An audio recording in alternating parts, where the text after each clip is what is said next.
When Deacon Anderson found a wounded baby squirrel in his yard, he knew he had to help. When the vet told him the animal had very little chance to survive, the rescuer could not let him die alone. Anderson brought the critter into his home and did all he could to make him comfortable. Anderson is a single father who lives in Denmark with his children Nicole and Marcus. The family shared their home with a pet named Coco. In April 2014, the clan would welcome a surprise new addition. It was then that Anderson witnessed a tiny red squirrel tumble from the fourth story of his apartment. And the critter's landing was far from smooth. He ended up falling straight into a prickly bush. An apprehensive Anderson then went to see how the squirrel was doing. He found him lying in the middle of his yard, clearly injured, and bleeding from where the youngster had hit a tree branch. While Anderson felt the need to help the poor squirrel, he didn't want to interfere with the natural order.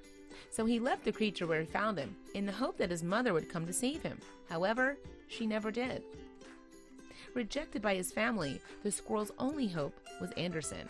Happily, when the dad of two realized no one was coming for the critter, he stepped up to the plate and took the animal to his local vet. Then Anderson waited for assistance. He took a risk by placing the baby squirrel by his pet cat, Coco. And while felines and rodents aren't known to be friendly towards each other, Coco ended up taking to the squirrel right away. It's as if she knew his life was in danger. She cleaned the animal before snuggling up with him in an effort to keep him cozy.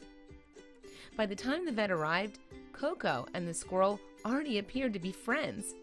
But the future of the pair's relationship was cast into doubt when the vet revealed the squirrel had little hope of surviving. All the expert could do was patch the animal up and hope for the best. Anderson refused to give up, though. Instead, he made the squirrel, who would dub Tintin, part of his family. And with a little help from his kids, the gallant dad made miniature sweaters for Tintin to wear to stop the animal from scratching his injuries while they healed. Then, after 5 long months, Tintin had finally recovered. Given that the squirrel had grown up inside and was used to relying on Anderson for food, he wasn't suitable for release.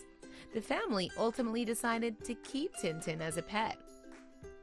An interview with People in 2016, Anderson explained, "By the time Tintin's bandage was removed, he was completely domesticated and had no fear of cats.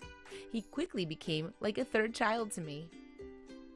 However, since red squirrels are endangered, it's prohibited to keep them as pets. As a result, Anderson had to apply for permission to keep Tintin in his house from the authorities.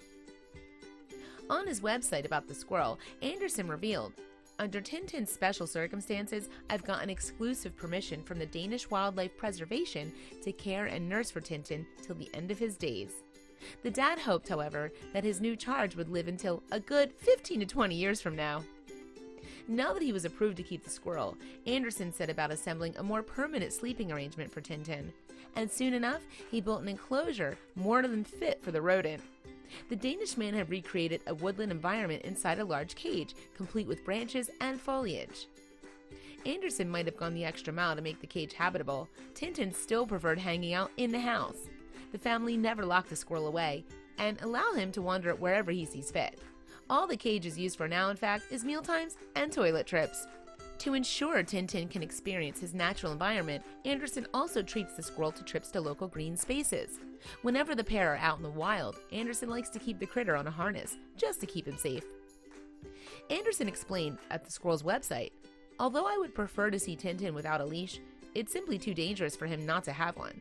There's a huge amount of natural predators in the area, including cats, hawks, and owls." When the pair visits the forest, Tintin likes to enjoy some of the foods he would typically eat in the wild. Anderson collects nuts and pine cones for his pet to consume at home. Besides the natural food, he also likes rabbit food, corn, lettuce, tomatoes, and all that sort of good stuff, the squirrel's owner revealed. Perhaps apart from his preference for healthy food, Tintin is much like any other pet. He loves to cuddle, and he worries if we're sick or feeling bad. He loves to make small innocent troubles and acts goofily to make us laugh and smile.